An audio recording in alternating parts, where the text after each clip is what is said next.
நண்பர்களுக்கு வணக்கம். நான் உங்கள் பட்டுக்கோட்டை ஜோதிடர் சுப்பிரமணியன்.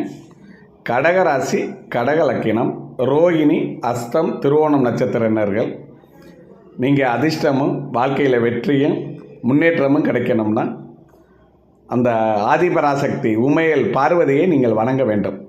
அவர் எந்த ரூபத்தில் இருந்தாலும் அவரை நீங்கள் இறுக பற்றி கொண்டால் உங்கள் வாழ்க்கையில் வெற்றியும் அதிர்ஷ்டமும் முன்னேற்றமும் உண்டாகும்.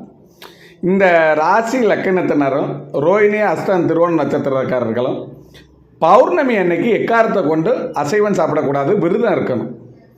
அதே போல் எப்பெல்லாம் உங்கள் கண் பார்வையில் நிலவு படுதோ கண்டிப்பாக கையெடுத்து அந்த நிலவை நீங்கள் கண்டிப்பாக நீங்கள் நிலாவை கும்பிடுங்க, நிலவை சந்திரனை கும்பிடுங்க. ஏன்னா உங்களுக்கு சந்திர தரிசனம் மிகப்பெரிய அதிர்ஷ்டத்தை கொடுக்கும்.